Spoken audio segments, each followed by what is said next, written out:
Hello friends, welcome back to my channel. இன்றைக்கி hair oil preparation எப்படி பண்ணுறதுன்னு பார்க்கலாம். ஹெர்பல்ஸ் எல்லாம் என்ன பலன் தருதுன்னு சொல்லிட்டு உங்களுக்கு ப்ரீஃபாக சொல்லியிருப்பேன். ஃபஸ்ட்டு அதை பார்த்துட்டு அடுத்து இந்த வீடியோ பாருங்கள், உங்களுக்கு கொஞ்சம் நல்லாவே ஹெல்ப்ஃபுல்லாக இருக்கும். இப்போ பாருங்கள், ஹெர்பல்ஸ் எல்லாம் நான் மிக்சியில் தான் கிரைண்ட் பண்ணிக்க போகிறேன். இப்போ நான் சொன்ன ஃப்ரெஷ்ஷாக ஹெர்பல்ஸ் எல்லாம் தனித்தனியாக அரைச்சி மிக்ஸ் பண்ணிக்க போகிறோம். நீங்கள் கிரைண்ட் பண்ணும்போது கற்றாழையை மட்டும் யூஸ் பண்ணி கிரைண்ட் பண்ணுங்கள். அப்படி இல்லைன்னா தேங்காய் எண்ணெய் விட்டு கிரைண்ட் பண்ணுங்கள். எக்காரணத்து கொண்டும் தண்ணியை விட்டு மட்டும் கிரைண்ட் பண்ணாதீங்க. இது ஒரு 3 லிட்டருக்கு அளவானது. ரொம்ப அதிக குவான்டிட்டியும் எடுத்துடாதீங்க. 55+ ஹெர்பல்ஸ் நான் இதில் ஆட் பண்ணியிருக்கேன். என்னென்னு சொல்லிட்டு தெளிவாக டிஸ்கிரிப்ஷனில் கொடுக்குறேன், வேணுட்டவங்க செக் பண்ணி பாருங்கள். அடுத்து இது எல்லா இன்க்ரீடியண்ட்டும் சேர்த்து நல்லா மிக்ஸ் பண்ணிக்கோங்க. நீங்கள் இந்த ஹேர் ஆயிலை ப்ரிப்பேர் பண்ணும்போது ஃபஸ்ட்டு டேயில் இந்த ஹெர்பல்ஸ் எல்லாம் கலெக்ட் பண்ணிக்கோங்க. செகண்ட் டே மார்னிங்கே நீங்கள் இந்த எல்லா ஹெர்பல்ஸையும் அரைச்சி காலையில் வெயிலே காய வச்சுக்கோங்க. நீங்கள் ஈவினிங் இல்லைனா நைட்டு ஹெர்பல்ஸ் அரைச்சி காய வைக்கும்போது உங்களுக்கு அந்த உருண்டை மேலே ஒரு மாதிரி ஃபங்கஸ் வந்த மாதிரி இருக்கும், பூர்ணம் கட்டின மாதிரி இருக்கும். இப்போ இந்த ஹேர் ஆயில் நான் காய்ச்சும் போது ஜூலை மந்தில் இருக்கேன்.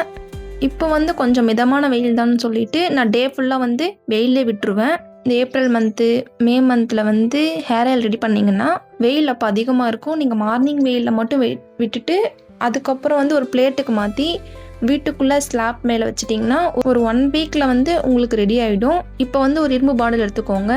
ஒரு 2 லிட்டர் அளவுக்கு மரச்செக்கு தேங்காய் எண்ணெய் எடுத்துக்கோங்க. லைட்டாக ஒரு பபிள் மாதிரி வந்ததும் கேஸ் ஸ்டவ் நல்லாவே லோ ஃப்ளேம் வச்சுட்டு ஹெர்பல்ஸ் எல்லாம் ஆட் பண்ணிக்கோங்க. நல்லா பொங்கி வரும். கேஸ் ஸ்டவ் மட்டும் ஸ்லிம்மில் இருக்கிற மாதிரி பார்த்துக்கோங்க. இப்போ கேஸ் ஸ்டவ் ஆஃப் பண்ண உடனே இது கூட பாதாம் oil, sesame oil, castor oil, avocado oil, rosemary oil, neem oil, pure virgin coconut oil, olive oil, இது எல்லா எண்ணெயும் ஒரு 10 மில்லி மட்டும் ஆட் பண்ணிக்கோங்க. நான் ஆல்ரெடி அந்த ஆயிலெல்லாம் லைட்டாக காய்ச்சி வச்சுருக்கிறதுனால நான் பாட்டில் ட்ரான்ஸ்ஃபர் பண்ணுறதுக்கு முன்னாடி மிக்ஸ் பண்ணி ட்ரான்ஸ்ஃபர் பண்ணிப்பேன்.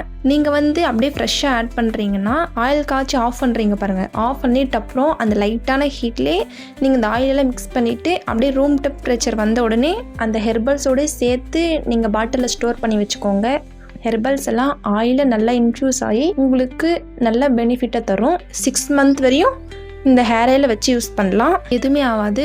இந்த ஆயில் அப்ளை பண்ணுறதுக்கு முன்னாடி உங்களுக்கு தேவைப்படுற அளவுக்கு கப்பில் இந்த ஆயில் எடுத்துக்கோங்க. லைட்டாக கை பொறுக்கிற சூடு வந்த உடனே நீங்கள் ஆஃப் பண்ணிவிட்டு நீங்கள் ஸ்கேல்புக்கு அப்ளை பண்ணிட்டு வரும்போது உங்களுக்கு ஒரு இதமாக ஒரு ரிலாக்ஸாக இருக்கும். இந்த ஹேர் ஆயில் நீங்கள் தொடர்ந்து அப்ளை பண்ணிட்டு வந்தீங்கன்னா உங்களுக்கு நல்லாவே ஹேர் ஃபால் கம்மியாகி ஹேர் க்ரோத் அதிகமாகும். இது எல்லா ஸ்கேல்புக்குமே செட் ஆகக்கூடிய ஹேர் ஆயில் தான். நீங்கள் எந்த ஹேர் ஆயில் யூஸ் பண்ணாலும் ஒரு 1 மந்த் கண்டினியூ யூஸ் பண்ணி பாருங்கள். அதுக்கும் மேலே உங்களுக்கு ஹேர் ஃபால் ஆகிட்டே இருந்துச்சுன்னா அந்த ஹேர் ஆயில் உங்களுக்கு செட் ஆகலன்னு அர்த்தம். இந்த ஹேர் ஆயில் உங்களுக்கு தேவைப்பட்டுச்சுன்னா கீழே இருக்கிற வாட்ஸ்அப் நம்பருக்கு கான்டாக்ட் பண்ணி வாங்கிக்கோங்க. இதில் ஆட் பண்ணிடுற எல்லா இன்க்ரீடியண்ட்டும் உங்களுக்கு டிஸ்கிரிப்ஷனில் எவ்வளோ அளவுன்னு சொல்லிட்டு தெளிவாக போட்டிருக்கேன். தேவைப்படுறவங்க போய் செக் பண்ணி பாருங்கள். இது போல் ஹேர் கேர் டிப்ஸ்க்கு என்னுடைய சேனலை மறக்காமல் சப்ஸ்கிரைப் பண்ணிக்கோங்க.